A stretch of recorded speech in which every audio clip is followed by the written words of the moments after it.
है, देखते हैं। चलो वैसी टाइप का क्वेश्चन है बच्चों। खाली अब याद रखना है कि अब यहाँ क्वेश्चन क्या है। आप पढ़े तो आपको खुद आइडिया आ जा रहा होगा अब क्वेश्चन क्या बोल रहा है। भाई कुछ भी खास बात नहीं है, उर्दू वाले ट्रांसलेशन देखना है। A drop of mercury of radius, mercury का ड्रॉप है, पारा उसका ड्रॉप है जिसका रेडियस है 0.2 centimetre, is broken into 8 droplets. यानी कि वो जो ड्रॉप है मर्क्यूरी का वो कितने में, उसको जैसे नीचे रखा तो टूट गया। कितने हिस्से में हुआ, 1 2 3 4 5 6 7 8, ऐसे 8 ड्रॉपलेट्स बन गए और वो एक ही साइज़ के हैं। फाइंड द वर्क डन, क्या फाइंड करना है, वर्क डन फाइंड करना है। If the surface tension of mercury, उस मर्क्यूरी का सरफेस टेंशन सतही तनाव कितना है 435.5 डाइन पर सेंटीमीटर, यानी कि डाइन पर सेंटीमीटर कह में गया, ये CGS में गया। चलो अब आ जाते हैं, सबसे पहले रेडियस निकालते हैं। रेडियस ऑफ द ड्रॉप कितना है बच्चों 0.2 सेंटीमीटर को हमने कह में चेंज किया, सेंटीमीटर को मीटर में चेंज किया, 10⁻⁻2 मीटर। अब ये पॉइंट को अगर मैं इधर लाता हूँ तो 10⁻³ मीटर हो गया। इट ब्रेक्स इनटू कितने ड्रॉपलेट में, 8 ड्रॉपलेट्स में। तो इसका रेडियस ऑफ ईच ड्रॉपलेट कितना होना चाहिए वो हम देखेंगे। अब देखते हैं बच्चों टेंशन कितना है, 435.5 dyne per centimetre. T equals to 430.5 into इस डाइन पर सेंटीमीटर को हमें चेंज करना है मीटर में, यानी कि हमको ये डाइन पर सेंटीमीटर नहीं चलने वाला है, इसमें हमको मीटर में चेंज करना है। तो हमने क्या किया बच्चों, डाइन बोलते हमको पता है बच्चों 10⁻⁻⁶, और सेंटीमीटर को मीटर में लाया तो 10⁻⁻² मीटर। समझ में आएगा। तो ये हमने लिखा और साथ में क्या लिया, न्यूटन पर मीटर। हम इसको कै में चेंज कर रहे हैं, SI में। T इजिकल्स टू, ये पॉइंट हमने ये सेम लिख दिया, इंटू 10⁻⁻, यहाँ पर ये -5 प्लस, सॉरी ये तो -5 था, और ये ऊपर आके क्या हो गया +2 न्यूटन पर मीटर, जो कि हो जाएगा 10⁻³ न्यूटन पर मीटर। ये टेंशन हमको मिल गया। Now volume of 1 drop is equals to 8 volume of 8 droplets. हमको पता है बच्चों इन दोनों, जब ये इनो मिल गए तो इन्हें बना या इन्हें टूटकर इतने बन गए, यानी दोनों का वॉल्यूम तो सेम ही रहेगा। इसलिए वॉल्यूम ऑफ 1 ड्रॉप और वॉल्यूम ऑफ 8 ड्रॉपलेट्स बोल के हमने सेम लिख दिया। क्या है volume, 4/3 πr³ is equals to 8 4/3 πr²। वहाँ पर ध्यान में रखना था, हमने यहाँ कैपिटल R लिखा था, वहाँ स्मॉल r, यहाँ पे कैपिटल R लिख रहे हैं और यहाँ पे स्मॉल r लिख रहे हैं, क्योंकि अब ड्रॉपलेट टूटे हुए हैं बोल के बताए, वहाँ पे जुड़ गए बताए थे। अब ये 4/3 π 4/3 π कैंसल, तो बचा r³ is equals to 8r³। Taking cube root, same question है, तो क्या बच गया, r इज इक्वल्स टू 2 × 2 × 2, यानी कि 2 क्यूब होता है, तो ये 2 और ये r बच गया। या हम इसको ऐसे भी लिख सकते हैं, r is equals to 2 × r की वैल्यू क्या है, स्मॉल r की वैल्यू ढूंढो, कुछ है क्या रे बच्चों 10⁻³ बोल के बोल रहा है। ठीक है, अब इसको हम देखते हैं अभी। ठीक है, अब बच्चों देखो r is equals to 2r हमको मिल गया। अब अगर इसी फॉर्मूले को अगर हम यहाँ लेकर चलें, अभी इसको बाद में देखो आप, r is equals to 2r है, तो r की वैल्यू हम निकालना है स्मॉल r की, तो r अपॉन हम क्या लिए 2। r की वैल्यू क्या थी रे बच्चों 2 × 10⁻³ ये 2 कैंसिल, तो 10⁻³ तो r की वैल्यू मिली 10⁻³ मीटर। अब हमने देखा बच्चों कि r is equals to 2r, तो हम यहाँ पे लिख सकते हैं r is equals to 2 × small r की वैल्यू 10⁻³ थी, तो यहाँ पर हमने लिख दिया जो यहाँ पे लिखा हुआ है।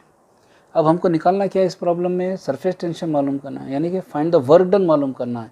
तो वर्क डन बोले तो dW is equals to T × D है। क्या काम रहेगा अपना, ख़त्म। यहाँ पे अपने को फार्मूले में वैल्यू रखनी है, dW is equals to T की वैल्यू तो आपको मिल गई है, ये सेम वैल्यू हमने यहाँ पे लिख दिया। फिर ब्रैकेट में DA बोले तो आपको पता है बच्चों initial value final value, initial value और फाइनल वैल्यू में हम क्या लिख सकते हैं A2 - A1। तो यहाँ पर हम लिखेंगे बच्चों 8 × कितने ड्रॉपलेट में हुआ, वो कितने ड्रॉपलेट बने इसके 8 × इसका एरिया 4πr², छोटे ड्रॉपलेट्स का, माइनस टोटल कितना था वो, एक था ड्रॉप, और ड्रॉप बोले तो एक ड्रॉप, तो हो जाता है बच्चों 4πr², इसका एरिया हो गया। dW इज इक्वल्स टू, ये 10⁻³ हटाना है तो पॉइंट को यहाँ ले जाएंगे, तो हो जाएगा 4355.123 की यहाँ लाया हमने। अब ये 4π इसमें से कॉमन लाया गया तो ये 4 पाई बाहर आ गया, तो बच गया क्या, ये 8r² बच गया माइनस r² हो गया। D W is equals to, ये तो वैल्यू हमने सेम लिखा, मल्टीप्लाई 4 पाई की वैल्यू 3.142 ब्रैकेट में 8 इंटू आर, स्मॉल आर क्या था 10⁻³ तो इसका मतलब 10⁻³ स्क्वायर, 10⁻³ और ये स्क्वायर का स्क्वायर दिया गया माइनस कैपिटल आर कितना है बच्चों, कैपिटल आर है, बोलो जल्दी से देख के, 2 इंटू 10⁻³ तो 2 इंटू 10⁻³ हमने ले लिया और यहाँ पर ये स्क्वायर था इसलिए स्क्वायर ला लिया, ठीक है, ठीक है ना। चलिए इसके बाद D W is equals to, बच्चों यहाँ पर हम क्या कर रहे हैं, इसको डायरेक्ट इससे मल्टीप्लाई करें तो 1.742 आता इंटू 3.142 और यहाँ पे अगर देखें तो 8 इंटू 3 2 6, ये माइनस का माइनस, फिर ये माइनस 2 का स्क्वायर करेंगे तो 4 हो जाएगा, मल्टीप्लाई 3 2 6 माइनस 6 हो गया। D W is equals to 1.4742 into 3.142, इसमें से 8 में से 4 गया तो 4 बच गया और 10⁻⁻6 को कॉमन लिए हो गया। अब फिर वही बात आ गई कि भाई इसको या तो डायरेक्ट करो या फिर आप लॉग यूज़ करो, लॉग यूज़ करें तो बेहतर है, लेकिन साइड में यूज़ करना। आप देखिए यहाँ पे लॉग भी सॉल्व करके बता दिया, आपको दिख रहा होगा अच्छे से 1.742 लॉग ऑफ और ये लॉग ऑफ 3.142, ये लॉग इसका हम निकाल रहे क्या, पॉइंट के पहले 1 है तो 0, पॉइंट के पहले 1 डिजिट है तो 0, 0.17 का 4 2 में करो और 31 का 4 2 में करो, यानी 17 का 4 में देखो मीन डिफरेंस 2, उसको ऐड कर दो तो ये मिलेगा, 31 का 4 में देखो मीन डिफरेंस 2 ऐड करो ये मिलेगा, दोनों का एडिशन ये मिलेगा, इसका एंटी लॉग करेंगे 0.73 का 8 में देखना और मीन डिफरेंस देखना, उसको ऐड करना तो ये मिलेगा। और ये लिखते हम पहले डिजिट के बाद पॉइंट लगाते हैं, हमको पता है, इंटू 10 टू द पावर यहाँ पर क्या लिखना है, 0 था तो 0, 0 का मतलब कोई चेंज नहीं आएगा, तो क्या बचा 5.467, ये अपने को वैल्यू मिली। तो मैंने इन दोनों का मल्टीप्लिकेशन यहाँ लिख दिया जो कि यहाँ हमने लॉग से निकाला, इंटू ये 4 का 4 इंटू 10⁻⁻6। अब इन दोनों को मल्टीप्लाई डायरेक्ट कर दो तो डायरेक्ट आपको ये आंसर मिलेगा इंटू 10⁻⁻6, पॉइंट को एक डिजिट यहाँ लाओ तो यहाँ पर 10⁻⁻5 जूल। बच्चों यहाँ पर याद रखना, ये आंसर यहाँ पे जूल लिख के ख़त्म भी कर दिए तो आंसर में कोई प्रॉब्लम नहीं होने वाला, लेकिन क्योंकि बोर्ड की बुक में दिया है कि भाई 10⁻⁻5 तो आप परेशान नहीं होना, -5 क्या हुआ, खाली ये पॉइंट को यहाँ लाया गया, बाकी कुछ काम नहीं करे। तो एक पहला प्रॉब्लम तो ये आंसर मिल गया बच्चों। पहला प्रॉब्लम कैसा था कि भाई 27 ड्रॉपलेट्स को एक ड्रॉप में तो चेंज किए। अब जो प्रॉब्लम है वो कैसा था बच्चों, एक ड्रॉप ऑफ मर्क्यूरी जो कि क्या हो गया 8 ड्रॉपलेट्स में तब्दील होगा, समझ में आ गया। तो इस तरह के क्वेश्चंस होते हैं। सुकून से एक बार फिर से देखो, कमेंट बॉक्स में जाओ, समझा क्या नहीं समझा बोलो, अगर आपको समझ में आ रहा है तो मैं आगे और आपको समझाऊंगा और दूसरे भी लेसन्स जल्दी से जल्दी ख़त्म करने की कोशिश करेंगे, ठीक है। चलिए स्क्रीनशॉट लीजिए, बंद कीजिए। तो मेरे प्यारे बच्चों अगला क्वेश्चन देखो, बहुत इजी है। अब आपको जैसे जैसा क्वेश्चंस ख़त्म हो रहे हैं तो आपको कॉन्फिडेंस लेवल बढ़ रहा होगा कि अरे ये क्वेश्चन तो हम चुप परेशान हो रहे थे, बहुत इजी क्वेश्चन है। चलो देखते हैं। How much work is required to form a bubble of 2 centimetre radius from the soap solution. Soap solution से कितना वर्क चाहिए बच्चों जिससे कि हमको क्या बने, 2 सेंटीमीटर का एक बबल बने, रेडियस का बबल बने, हैविंग सरफेस टेंशन इतना है, ठीक है। तो हम यहाँ पर लेंगे बच्चों सरफेस टेंशन, तो हमने लिख दिया। और ये हमने क्या किया बच्चों, पॉइंट को 2 डिजिट इधर हटाए तो 10⁻⁻² न्यूटन पर मीटर। आर कितना है बच्चों, रेडियस 2 सेंटीमीटर, जिसमें 2 इंटू 10⁻² मीटर हमको निकालना है बच्चों। How much work is done, यानी DW is equal to question mark. अब शुरू में तो इन्हें कुछ था ही नहीं, आपको पता है बच्चों कि शुरू में इन्हें कुछ था क्या, पहले सोप सोल्यूशन था, यानी पहले सोप बबल पहले सोप बबल प्रेजेंट नहीं था, सोप सोल्यूशन था। तो यहाँ पर हमने क्या लिया बच्चों, इनिशियल एरिया इसका पहले क्या बताएंगे 0 और फाइनल एरिया कितना बचाएंगा 4πr² हो जाएगा। एज बबल है स्पेरिकल स्पेस, क्योंकि यहाँ पर 4πr² क्यों ले रहे, क्योंकि शेप कैसा रहता है स्पेरिकल, कुर्री जैसा रहता। अब इसका हमको निकालना है बच्चों DW, यानी ये DW upon DA is equals to T है। DW is equals to T into क्या लिया हमने DA, DW is equals to T DA area, fine area कौन सा ले लें, फाइनल एरिया में से किसको निकालेंगे, इनिशियल एरिया, तो A2 minus A1 as bubble has two surface, क्योंकि अब बबल का जिक्र कर रहे हैं तो दो सरफेस होते हैं, तो दो सरफेस बोलते तो आपको पता है बच्चों, हमने थ्योरम पूरा किया था इसके अंदर हमने 2 से मल्टीप्लाई किया था, दो हिस्से होते हैं ना उसके, तो इस हिसाब से DW इजिकल्स टू, इसको फार्मूले में हमने किसको लिया, साथ में 2 ले लिया, आपको याद आ गया होगा ये बात को, ठीक है। चलिए फार्मूले में वैल्यूज रखते हैं, तो DW equals to 2 into T क्या है बच्चों, 7 इंटू 10⁻² इंटू A2 कितना है बच्चे 4 पाई आर स्क्वायर माइनस 0, यानी कि ये माइनस A1 क्या है 0 बोल के बताया तो 0 करें।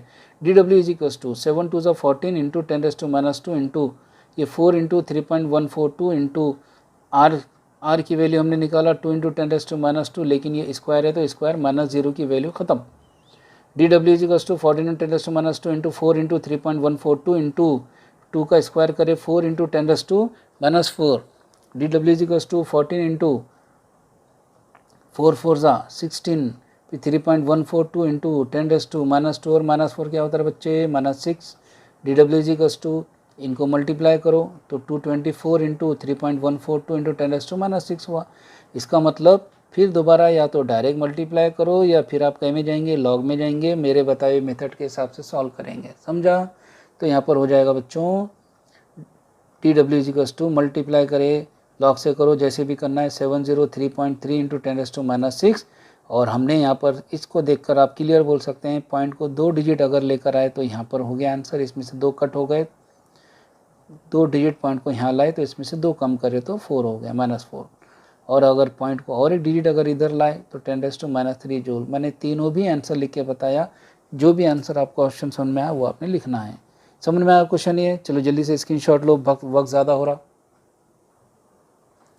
चलिए नेक्स्ट क्वेश्चन देखते हैं बच्चों, याद करो मैंने आपको एक फ्रेम के ताल्लुक से बताया था, इस तरह का एक फ्रेम था जिस पे एक वायर था बच्चों, जो कि क्या होता है स्लाइडिंग वायर बोलकर बोले थे, याद आया, कैसा याद नहीं आता, आ गया, शाबाश। चलिए देखता हूँ, और रेक्टेंगुलर वायर फ्रेम, ये rectangular wire frame of size 2 centimetre into 2 centimetre, क्या साइज दे रहा 2 centimetre into 2 centimetre, is dipped in a soap solution, इस फ्रेम को हमने एक सोप सोल्यूशन के अंदर, यानी कि इस तरह का बकेट लेंगे, इसके अंदर सोप सोल्यूशन है, इसके अंदर इसको डुबो दिया, ठीक है, एंड टेकन आउट, चलो बाहर भी निकाले करते, वाह वाह, a soap film is form, और जब इसको निकाले तो इसके ऊपर सोप फिल्म फॉर्म हो गई, ठीक है, इस तरह से ये सोप फिल्म समझ लो इसको।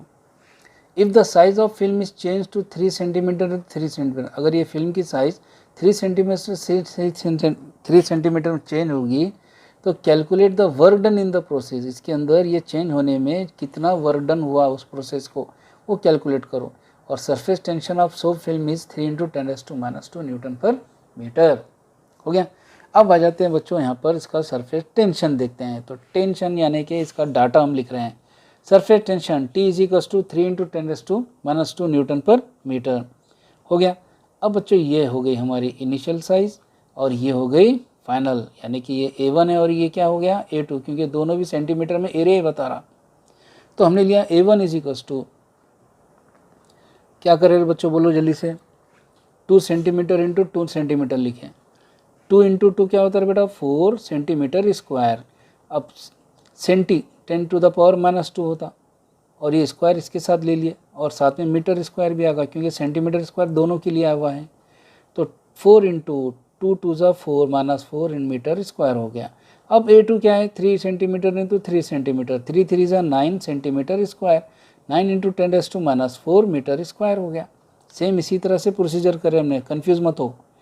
फाइंड क्या करना है बच्चों, calculate work done, DW question mark, formula क्या है DW upon DA equals to T, और DW equals to T into DA, खत्म। अब क्या बचा DW equals to T area A2 minus A1 final area minus initial area, as soap film has 2 surface, soap film को कितने surface है 2 रहते, एक इस साइड भी रहता और इसके पीछे भी रहता, इसलिए हमने 2T ले लिया, A2 माइनस A1 ले लिया। अब क्या वैल्यू रखना है, ख़त्म ही किस्सा। DW equals to 2 into T capital, ये आ गई वैल्यू 3 इंटू 10⁻², ये यहाँ थी, इंटू A2 क्या है रे बच्चों 9 इंटू 10⁻⁴ माइनस A1 कितना है 4 इंटू 10⁻⁴, हो गया ख़त्म। DW equals to 3 2 6 into 10⁻² into 9 में से 4 निकला तो 5 बचा, 10⁻4 कॉमन बाहर आ गया, हो गया ख़त्म। 6 5 30 इंटू 10⁻⁻4 और -2 -6 जूल, हो गया, खुदा पहाड़ निकला चूहा। यानी कि कुछ भी नहीं है प्रॉब्लम्स में, परेशान मत हो, कंफ्यूज मत हो। कोई प्रॉब्लम है तो इंशाल्लाह मैं जितना हो सकता आपको सॉल्व करके देने की कोशिश करूँगा। अगर आपको ये समझ में आ गया है तो कमेंट बॉक्स में मुझे मैसेज डाल के भेजिए और बताइए कि भी हमको ये समझ में आ गया है। और अगर समझ में आया है, आपको कुछ यूज़फुल दिख रहा है तो मैं भी अपना वक्त इसमें डालूँगा, वरना मैं भी खामोश बैठ जाऊँगा। और अगर समझ में आ रहा है तो अगले लेसन्स के भी प्रॉब्लम्स डालूँगा। फिर वही बात, सब्सक्राइब नहीं किया है तो सब्सक्राइब कीजिए, बेल आइकन बजाइए और अगले वीडियो का इंतज़ार करें। और अच्छे से अच्छे पढ़ाई करके अपने वालिदैन का और हमारा नाम रोशन करें। ठीक है, चलिए, अल्लाह हाफिज़।